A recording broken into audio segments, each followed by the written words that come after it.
Our anxiety about the future often causes us to force control in the present.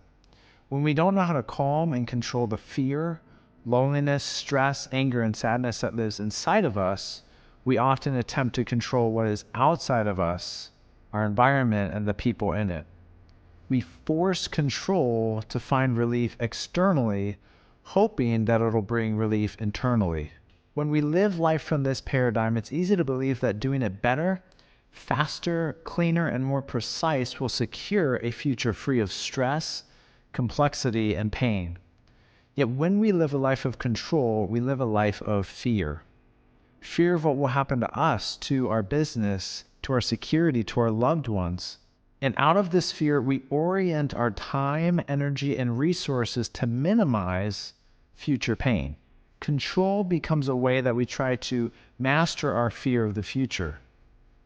But in return, our need for control will ultimately foster more fear inside of ourselves.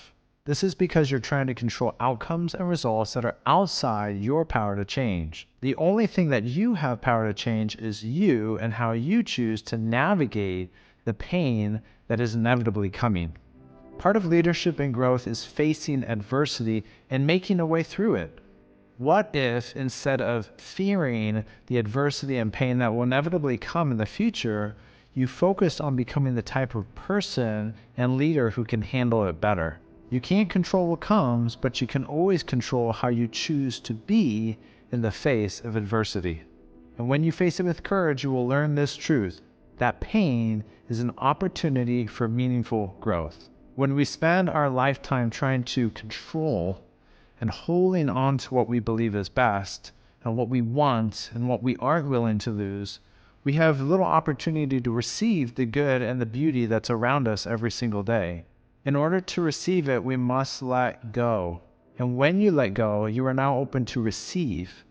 No more forcing, no more demanding, no more controlling.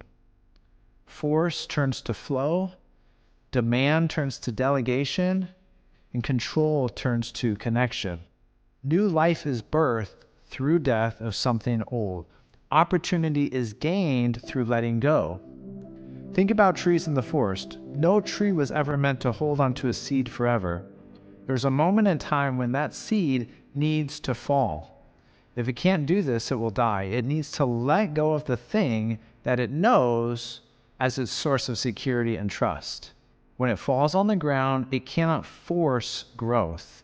It must submit to the things and forces outside of itself to unlock its potential. There must be water, there must be light, there must be soil that is primed for growth.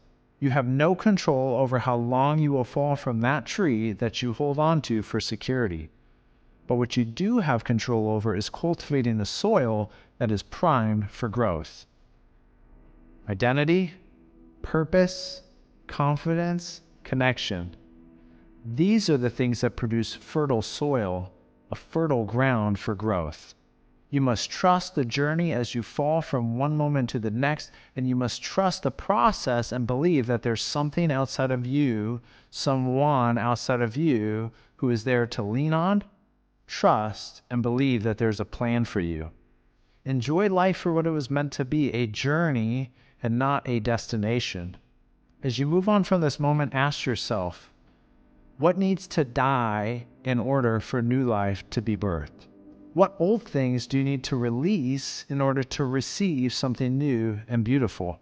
What have you been forcing, and what would it look like for you to live more fully present with your spouse, your children, and your friends? Instead of using control to avoid the pain of the future, focus on what you do have control over, the person staring back at you in the mirror. Ask yourself, who do you need to become to deal with the pain and adversity that is ahead? This will bring a sense of strength, courage, growth, and joy that cannot come through control.